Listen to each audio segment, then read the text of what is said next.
ابراہیم علیہ السلام نے میرے محبوب کو مانگا، حضور علیہ السلام دنیا میں تشریف لائے، 4000 سال کا فاصلہ ہے بیچ میں، دنیا میں دیدار نصیب نہیں ہوا، معراج والی رات دیدار نصیب ہوا، اور میرے کملی والے پیغمبر نے رات کو عمر کو مانگا اور عمر صبح کو روتا ہوا نبی کے قدموں میں آ گیا۔ تو ابراہیم علیہ السلام نے اللہ سے مانگا اور حق تعالیٰ کے خزانے کی روح لوٹ لی، اللہ کی رحمت کا دریا جوش میں۔ اور کبھی کبھی موقع ہر انسان کو ملتا ہے، جو مانگے وہ مل جاتا ہے نقدی۔ آپ کی زندگی میں ایسے بے شمار موقع آئے ہیں اور آپ بعد میں کیا کہتے ہیں، اوئے ہوئے ہوئے مجھے پتہ ہوتا یہ دعا قبول ہونی ہے تو پھر اللہ سے میں وہ مانگ لیتا۔ کیوں جی، ایسے ہے یا نہیں؟ تو بھئی آپ ہر وقت دعا مانگنے کی فکر کریں۔ سیدنا فاروق اعظم رضی اللہ تعالیٰ عنہ فرماتے ہیں، آپ دعا کی قبولیت کی فکر نہ کریں، آپ دعا مانگنے کی فکر کریں۔ پتہ نہیں کون سی قبولیت کی گھڑی ہو اور تمہاری دعا قبول ہو جائے اور جو تم نے مانگا ہے بعین ہی حق تعالیٰ تمہیں عطا کر دیں۔ اور دعا مومن کی ہر ایک قبول ہے۔ کچھ دعائیں وہ ہیں جن کے اثرات دنیا میں ظاہر ہو جاتے ہیں، کبھی تو بعین ہی وہ چیز مل جاتی ہے، کبھی اس کا متبادل مل جاتا ہے، کبھی اس سے اعلیٰ مل جاتا ہے، اور کبھی ایسے ہوتا ہے وہ ساری دعائیں آخرت کے لیے ذخیرہ کر دی جاتی ہیں، اور حشر کے میدان میں حق تعالیٰ فرمائیں گے، اے میرے بندے تو نے فلاں موقع پہ مجھ سے یہ مانگا، فلاں موقع پہ یہ مانگا، تو کیا سمجھتا تھا کہ میرے خزانے میں کوئی کمی ہے؟ نہیں، میری مرضی یہ تھی کہ میں نے یہ نعمت تمہیں دنیا میں نہیں دینی تھی، اس کے بدلے میں نے تجھے جنت کی نعمتیں عطا کرنی ہیں۔ تجھے اگر دنیا میں اولاد نہیں ملی تو میرے خزانے میں کوئی کمی تھوڑی تھی، میں نے تجھے جنت کی اولاد دینی ہے۔ دنیا میں بیٹا نہیں ملا تو یہ نہ سمجھنا کہ تو کو بدقسمت تھا، بس میری مرضی یہ تھی، تو اس کے بدلے تجھے میں جنت کے بیٹے عطا کرتا ہوں۔ دنیا میں اگر رزق کی کمی رہی اور تو دعائیں مانگتا رہا، تو کیا سمجھتا تھا تیرے رب کے خزانوں میں کوئی کمی ہے؟ میرے خزانوں میں کوئی کمی نہیں، لیکن میری مرضی یہ تھی کہ میں نے یہ نعمتیں تمہیں دنیا میں نہیں دینی، اس کے بدلے میں نے تیری ان دعاؤں کے بدلے بغیر حساب کتاب کے تجھے یہ جنت کی نعمتیں عطا کرنی ہیں۔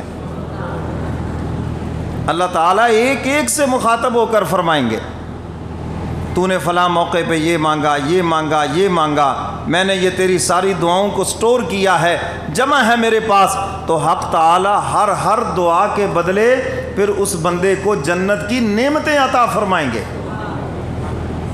بیمار سے کہیں گے تجھے کیا علم تھا، تیرے دل میں کیا بات تھی کہ میرے خزانوں میں کوئی صحت کی کمی ہے؟ کوئی کمی نہیں، اصل میں تیری بیماری پر میں نے تجھے اجر ہی اتنا دینا تھا، تیرے گناہوں کو معاف کرنا تھا تاکہ تو سزا سے بچ جائے، اور ان بیماریوں کے بدلے تجھے جنت کے میں اعلیٰ مقام عطا کر دوں۔ جن کی دعائیں دنیا میں قبول ہوئی تھیں وہ تمنا کریں گے، اے کاش ہماری دنیا میں ایک بھی دعا قبول نہ ہوتی اور ہماری ساری دعائیں ذخیرہ ہو جاتی، اور آج حق تعالیٰ اپنی شان کے مطابق ہمیں بھی اجر عطا فرما دے۔ تو اس لیے مایوس نہیں ہونا، امید نہ بھر آنا، امید بھر آنا ہے۔ خواجہ عزیز الحسن مجذوب رحمۃ اللہ علیہ اسی کے اوپر یہ شعر کہتے ہیں، امید نہ بھر آنا، امید بھر آنا ہے، یہ عرض مسلسل کا کیا خوب بہانہ ہے۔ اللہ تعالیٰ نے اپنی رحمت سے جوڑا ہوا ہے۔ اللہ میاں کو بھی تو پتہ ہے نا، دعا قبول ہو گئی نماز بھی چھوڑ کے بھاگ جائے گا، اور ایسے بڑے نمونے پھرتے ہیں، بڑے وظیفے، بڑے جناب دیندار، تہجد، نوافل، جو ہی مقصد پورا ہوا پھر مسجد میں نظر ہی نہیں آئے۔ اللہ کو بڑا علم ہے، وہ جانتا ہے نا، ہاں سب سے زیادہ وہ ہمیں جانتا ہے، ہم خود اپنے آپ کو اتنا نہیں جانتے جتنا پروردگار جانتے ہیں۔ تو بہرحال سیدنا فاروق اعظم رضی اللہ تعالیٰ عنہ کا جملہ، دعا مانگنے کی فکر کرو، بس قبولیت کی فکر نہ کرو، تمہاری ہر دعا قبول ہی قبول ہے۔ ابراہیم علیہ السلام امتحانات میں کامیاب ہوئے۔ ذی الحجہ کے موقع پر میں نے ان امتحانات کا تذکرہ کیا۔ باپ کے سامنے مسئلہ توحید رکھا، قوم کے سامنے مسئلہ توحید رکھا، اور وقت کے بادشاہ کے سامنے اللہ کی وحدانیت کے ڈنڈے بجائے ہجرت کی، وطن چھوڑا، اور پھر اپنے بیٹے کی گردن کے اوپر اللہ کے حکم پہ چھری چلا دی، اور پھر بیت اللہ کی تعمیر مکمل فرمائی۔ جب بیت اللہ کی تعمیر ہو رہی ہے، دعا مانگ رہے ہیں، فرمایا ربنا تقبل منا انک انت السمیع العلیم۔ اے الہ العالمین، ہماری اس محنت کو قبول فرما لیجئے۔ ایک پیغمبر معمار بنا ہوا ہے، ایک نبی مزدور بنا ہوا ہے، یہ میرے محبوب کی آمد کی تیاریاں ہو رہی ہیں۔ اے الہ العالمین، ہم نے مرکز رشد و ہدایت تعمیر کر دیا ہے، تیرا گھر تعمیر کر دیا ہے۔ اے الہ العالمین، آپ اسے قبول فرما لیں۔ یہی سبق دیا ہے امت کو، جب بھی نیک عمل کریں تکبر نہ کریں، میں نے یہ کیا، میں نے وہ کیا، نماز پڑھی، تہجد، عبادت فلاں فلاں، عمرہ، حج، زکوٰۃ، صدقہ، خیرات، میں نہ کریں، بلکہ کرنے کے بعد استغفار کریں اور اللہ کے دربار میں یہ التجا کریں، الہ العالمین جس طرح آپ نے نیک کام کی توفیق عطا فرمائی، اپنے فضل و کرم سے اسے قبول فرما لیجئے۔ ربنا تقبل منا انک انت السمیع العلیم۔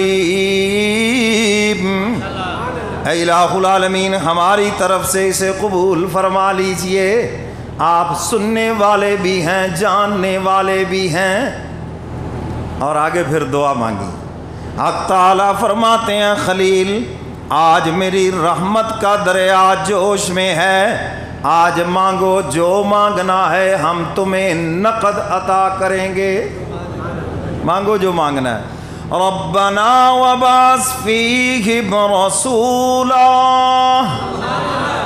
اے الہ العالمین، میں نے تیرا گھر بنا دیا ہے، اب اسے آباد کرنے والا معلم اعظم میری نسل میں سے پیدا فرما دیجئے۔ اے الہ العالمین، میں نے مرکز رشد و ہدایت تعمیر کر دیا ہے، اے الہ العالمین اب اس کے اندر معلم بن کر آنے والا آپ کا محبوب کملی والا پیغمبر مجھے عطا فرما دیجئے۔ خلیل مانگ رہے ہیں، حق تعالیٰ کی طرف سے نقد جواب آ گیا۔ ابراہیم، جو نعمت آپ نے مجھ سے مانگی ہے ہم آپ کو عطا کرتے ہیں، مگر دیں گے اپنی مرضی سے۔ کب آئیں گے یہ ہماری مرضی ہے، مگر آئیں گے آپ کے خاندان سے۔ ربنا وبعث فیہم رسولا منہم یتلو علیہم آیاتک وَيُعَلِّمُهُمُ الْكِتَابَ وَالْحِكْمَةَ وَيُزَكِّيهِمْ إِنَّكَ أَنْتَ الْعَزِيزُ الْحَكِيمُ۔ اے الہ العالمین، مجھے اپنا کملی والا پیغمبر عطا فرما دیجئے تاکہ تیرے قرآن کی آیتیں پڑھ کر انہیں سنائے۔ حضور کی آمد کا مقصد بھی بتا دیا۔